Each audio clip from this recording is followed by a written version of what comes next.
¿Sabes qué corre por las venas del fabricante de autos más importante del mundo, General Motors? Pasión por el movimiento. Desde hace 100 años, movemos personas que quieren llegar muy lejos. Por eso inventamos la marcha eléctrica y los autos se encendieron con una simple llave. Y cuando la lluvia quiso detenernos, inventamos los limpiaparabrisas. Y cuando la humanidad le pareció pequeño nuestro planeta, llevamos un auto a la luna. Y cuando el mundo no quiera moverse con gasolina, nos moveremos con tecnologías alternativas de propulsión que ya hemos diseñado. ¿Cómo vamos a enfrentar la crisis mundial? Moviéndonos con todas nuestras ganas. Y quizá hoy el terreno sea más difícil, pero eso no nos puede detener, porque tú tienes que llegar a tiempo a esa reunión. Porque tus hijos tienen que llegar al colegio antes de que toquen la campana. Porque el mundo se tiene que seguir moviendo. Y este es su fabricante de autos, el más importante del mundo, General Motors.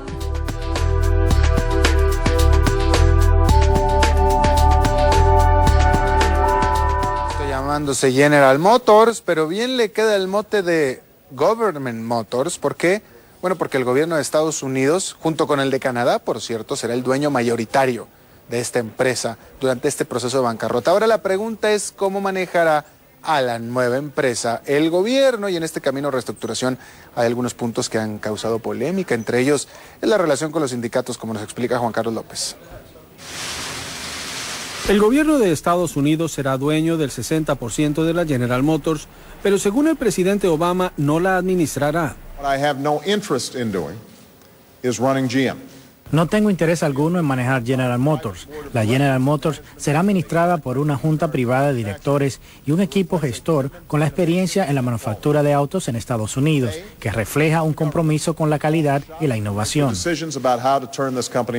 Pero el gobierno no puede impedir que el Congreso intervenga en los asuntos de la empresa, a la que se le prestaron $19,000 millones antes de la bancarrota y que recibirá $30,000 millones más. Entre las críticas al acuerdo es el trato supuestamente favorable que reciben los sindicatos. En cualquier otra corte de bancarrota, probablemente el juez que conociera el caso de GM hubiera tratado de deshacer las convenciones colectivas que benefician tanto a los sindicatos de Detroit y que han hecho que la industria automotriz en Estados Unidos sea poco competitiva a nivel internacional. Eso respondería, según Hidalgo, a que el gobierno tiene en mente las elecciones legislativas de 2010 y el respaldo que recibe de los sindicatos. El gobierno sostiene que su interés es rescatar a la empresa y preservar miles de puestos de trabajo sin improvisar, como dicen sus críticos. Hay una estrategia de salida, que es hacer rentable a esta empresa, fortalecer la economía para que General Motors fabrique automóviles que la gente quiera comprar y que tenga los ingresos para poderlos comprar. El proceso ahora dependerá de un juez de bancarrotas y puede enfrentar numerosos obstáculos, entre ellos demandas de los acreedores que no quedaron satisfechos con el arreglo y que tienen respaldo de legisladores republicanos, o correr la suerte de Chrysler, que ya recibió el visto bueno de la Corte para salir del proceso de bancarrota, menos de un mes después de haberse acogido al procedimiento. Los presidentes de Chrysler y General Motors acudirán al Senado este miércoles para participar en una audiencia convocada para discutir el impacto del cierre de concesionarios. Solo que ahora General Motors está en camino de ser propiedad del gobierno. Quiebra. General Motors anunció una serie de medidas para sobrevivir, entre ellas el cierre de decenas de concesionarios y también la posible importación de vehículos desde lugares con mano de obra barata, como por ejemplo desde México. Y el presidente Barack Obama impulsa la producción de automóviles menos contaminantes y más eficientes en el uso de combustible. Vamos a hablar de este tema, del futuro de las que eran las grandes automotrices en Estados Unidos, y para eso nos acompaña uno de los empresarios hispanos más destacados en el negocio de las automotrices en Estados Unidos, dueño de 16 concesionarias, usted me va a corregir si estoy mal o no, ingresos antes de la crisis por más de $500 millones al año. Usted es el señor Lou Sobh. Y cuando uno compra un carro nuevo en Georgia, muy probablemente tiene su nombre encima. Muchas gracias por acompañarnos. Gracias, muy amable, Luis Carlos. Señor Sobh, ¿esta crisis está muy dura para las automotrices o no? Está muy dura para todo mundo, obviamente. Las automotrices son las que están sufriendo, de las que están sufriendo más. Pero todo mundo se la está llevando de por medio. Las automotrices estamos en una crisis que nos fuimos de 16 millones y medio de coches al año en automóviles nuevos a un mercado de 9 millones. Es un cambio súper drástico. Usted tiene concesionario General Motors, ¿no? General Motors en California, Illinois, Georgia y Florida. ¿Le pidieron que cerrara? No, no me pidieron que cerrara, pero he cerrado algunas voluntariamente. Empecé yo a prepararme el año pasado. Yo empecé a ver que había cierta crisis, Luis Carlos. Es más, en el 2007 la vi venir. Yo estaba anticipando que venía una cosa muy dura.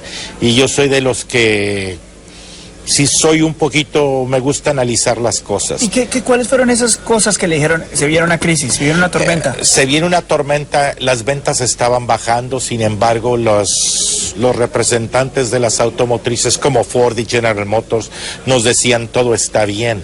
En las palabras que nos decían estamos mejorando, nosotros hemos bajado menos que nadie. Obviamente vas a bajar menos que nadie cuando tus ventas están al 10% de lo que eran, pues vas a bajar menos que la Toyota o la Honda, que sus ventas estaban por el cielo. Entonces yo decía, bueno, ¿y por qué tanta plática sobre estas cosas? Y yo era miembro del Consejo Nacional de Concesionarios Automotrices y me di cuenta de muchos cambios y muchas cosas y en realidad no me gustaba el liderazgo que estaba yo viendo en las empresas automotrices. No les tuve fe. ¿Por qué las automotrices estadounidenses pasan por problemas, usted que conoce de carros y los vende, y no las japonesas? Bueno, las empresas automotrices crecieron demasiado rápido y es gente que desafortunadamente es muy soberbia.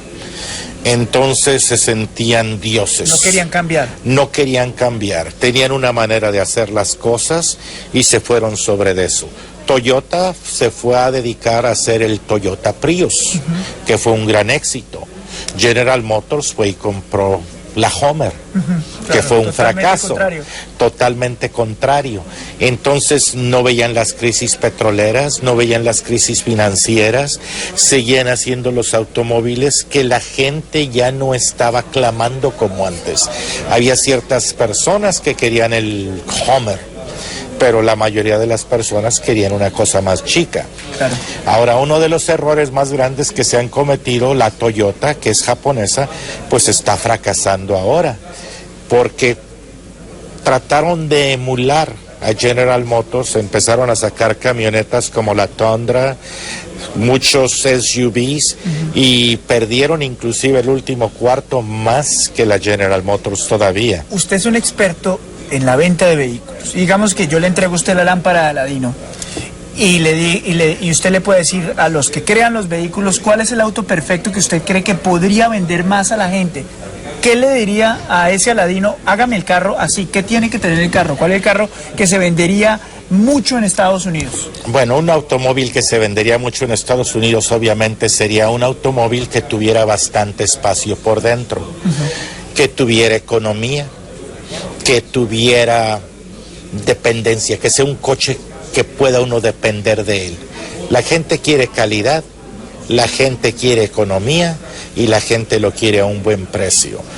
Coches ideales vendrían siendo como el Chevrolet, el Malibu. El Malibu es un coche perfecto, en mi opinión.